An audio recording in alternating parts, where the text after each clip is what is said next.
सिंध समूरी सोन, सिंध सॼी सुरहाण, मौज भरियो मेहरान सदा वहे सिंध में।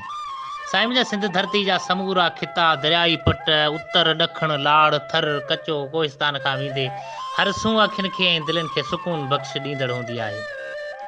ताज़ो ई 20 जुलाई 2024 जे सूमर वारे ॾींहुं सुबुह जो असां खिपरो खां नवाबशाह ॾांहुं दोस्त नज़ीर खोखर खिपराई साण पंहिंजे ई इलाज कराइण ख़ातिर मोटरसाइकिल ते निकिरी पियासीं। सुबुह जो हसीन निज़ारनि खे नेण ॾिसंदे अजीब ॻाल्हियुनि जी ॻंढ खोले छॾी हुईसीं। असांजो मौज़ू इल्मु अदब शाइरी फ़न फ़नकार ऐं मुख़्तलिफ़ ज़िंदगी जे उसनाकियुनि ते ॻाल्हियुनि जा हासिल असां वाड़ वाहे छॾिया हुआ। अहिड़नि ई मौज़ूआती कचहरियुनि जी रस रिहाण खे जारी रखंदे जॾहिं सांगड़ जे पटनि खे अॻिते क्रॉस करे नवाबशाह जी हदुनि में दाख़िल थिया हुआसीं त उन महिल असुलु सिजु टामणी थी तेज़ गरम उस जा गोला वसाए रहियो हो। विख विख ते वणनि जी छांवनि में साहियूं कंदे कंदे असीं जॾहिं सिंधराणी जे शहर बेनज़ीराबाद सिविल अस्पताल पहुता हुआसीं त असुलु माण्हुनि जे समुंड में ॼण टुॿी हणी चुका हुआसीं। सिविल अस्पताल में हज़ारे माण्हुनि जे हजूम खे चीरे अॻिते नज़र विधीसीं पे त उहा जाइ ख़ाली न हुई जिते माण्हू नज़र न अचनि। सिविल अस्पताल जे पार्कनि में वेठल लाचार मिसकीन माण्हुनि खे पखा हणंदे ऐं पंहिंजनि बीमार थियल घर भातियुनि ते किथे लुड़क लाड़ींदे पे ॾिठोसीं त किथे व्हील चेयर कुर्सियुनि ते अघनि मरीज़नि खे वार्डनि में दाख़िल थींदे पे ॾिठोसीं। उते पुछण खां पोइ उते जे माण्हुनि जो दर्दु ॾिसी घड़ी खन लाइ मूंखां मुंहिंजो दर्दु विसरी वियो हो। सिविल अस्पताल जो निज़ाम ऐं माण्हुनि जी पीउ ऐं अबोज माण्हुनि खे हथनि में OPD जे पर्चियुनि खां वेंदे CT स्किन अल्ट्रासाउंड रिपोर्टुनि जा पर्चा खणंदे वार्ड में लाचार रुलंदे ॾिसोसीं पे त साल ॾेढ खां मुजीब चेल जे सूर मोजा असुलु संद सुकाए छॾिया हुआ। आऊं ऐं नज़ीर खोखर बि उन्हनि लाचार माण्हुनि सां गच कलाक रुलंदा रहियासीं। उते इमरजेंसी वार्ड में वञी neuro surgeon doctor Nematullah Shar जी ॻोल्हा कईसीं त एसि ताईं देरि थी चुकी हुई ऐं OPD बि बंदि थी वई हुई।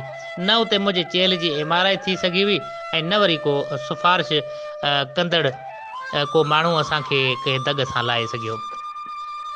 थकी टुटी चूर बेदार थी अची हिकिड़े होटल ते पेट पूॼा कईसीं।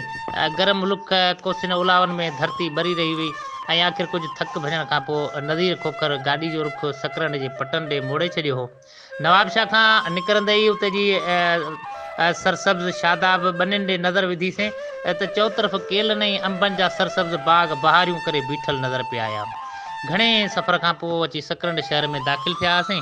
मेन रोड खे छॾे जॾहिं पुराणे रेल जे फाटक वारो रोड वठी अॻिते निकितासीं त अॻियां नाज़ प्रोडक्शन कंपनी जे हाणोके धणी सेठ महबूब नाज़ मंगसी जे अची पनारे पियासीं ऐं संस स्टूडियो पहुची हुननि सां असुलु भाकुरे पइजी वियासीं। घणी दुआ सलाम ख़ैर आफ़ियत खां पोइ हुननि सां ॻाल्हि ॿोल बि थी ऐं सख़्तु गर्मी जे करे असां घणो पंधु हलण करे बि ॾाढा थकल हुआसीं। त हुननि थधो घुराइण जे लाइ छोकिरे खे थधियूं बोतलूं घुराइण लाइ चयो त मूंखे हिन बोतलूं रोकराए कमंद जे रस घुराइण जी सलाह ॾिनी हुई। थोरी देरि में कमंद जो रस पी कुझु एनर्जी खे बहाल करे वरितो हुओसीं। ॻाल्हियूं माज़ी जूं ओरींदे सेठ महबूब नाज़ मंगसी उन स्टूडियोज़ जी ॻाल्हि कंदे ॿुधायो त को वक़्तु हूंदो हो फ़नकारनि जूं हिते कतारूं बीठल हूंदियूं हुयूं ऐं जाइ का ख़ाली न हूंदी हुई।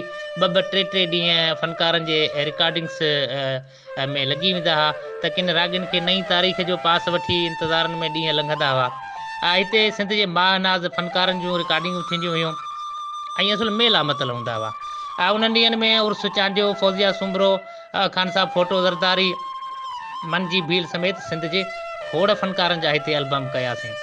पाण स्टूडियो जे भर में उन दौर जी अञा ताईं बीठल निम ॾांहुं इशारो कंदे चयो त हीअ पोड़ी निम उन वक़्त जे ॻाल्हियुनि जी शाहिद आहे ऐं हिन निम बि खोड़ ज़माना ऐं खोड़ फ़नकार हिते ॾिठा हुआ।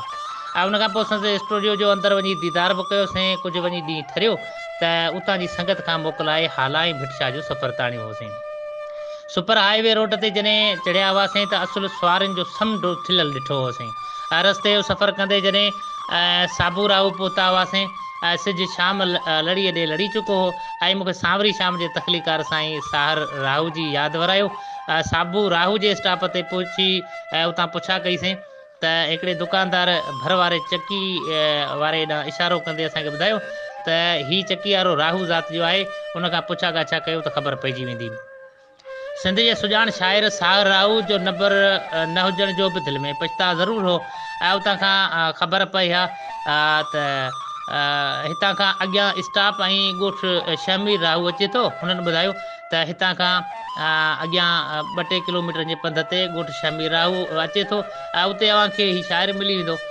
उतां जे चाचे सेठ सूमर राहू जी पेढी तां हुननि खां मोकिलाईंदे जॾहिं रवाना थियासीं त कुझु ई पंध ते पहुतासीं त उते ॻोठु शमीर राहू पहुतासीं। उते संदन रिश्तेदार मिलियो। उन साहर खे फ़ोन करे ॿुधायो त तुंहिंजा महिमान अची विया आहिनि, तव्हां जल्दी अचो। हा, जीअं ई साहर राहू मोटरसाइकिल ते उते असां वटि पहुतो त असुलु भाकुरे पइजी वियासीं। बाईपास जे भर में हिकिड़े होटल जे अॻियां वणनि जी छांव में चांहि जूं चुस्कियूं भरींदे शाइरी जे मुख़्तलिफ़ मौज़ूअनि ऐं शाइरनि ते ॻाल्हायोसीं पिए। बसि उतां खां मोकिलाए हाणे असां सईदाबाद ऐं हाला जे विच में हुआसीं। राति बि लड़ी चुकी हुई। अॻियां पोयां सुपर हाईवे ते सुवारियुनि जो समुंड पसी दिलि दहिलजी पई वई। जॾहिं माई अल वसाई जे ॻोठ वटां मटिया हुआसीं त भाई अल वसाई जो इहो कलाम मुंहिंजे ज़हन ते तरी आयो त प्यार दरिया हुआ, दरिया बि लटिजी थो वञे, नेठि इंसान आहे, इंसान बि मटिजी थो वञे। इहो कलाम जॾहिं असां ॿई झुंगारण लॻासीं त अॻियां रोड जी भरवारी किनारी तां गाॾी ओचितो थेड़ खाधो जो परे वञी उछलाइजी किरियासीं। जल्दी पाण संभाले मोटरसाइकिल खे साइड ते हटाए वरितोसीं ऐं गोॾनि टुटनि जूं असुलु चतियूं निकिरी वियूं हुयूं। बसि वॾनि जो को टुकुर घामिल हो जो असांजे भागनि में पोयां गाॾियूं आयूं त पे, पर कुझु अञा परे हुजण करे असांजो बचाव थी पियो ऐं मरण खां बची वियासीं। बसि कंहिंखे कोन ॿुधायोसीं त को असांजो एक्सीडेंट थी पियो आहे। उन वक़्तु मथे खे हल्का हल्का चकर अचणु लॻा हुआ। नज़ीर खिपराई खे गोॾे में ठूंठ में कुझु शदीद धक लॻा ऐं नज़ीर जो ब्लड प्रेशर बि उन वक़्तु वधी वियो हो।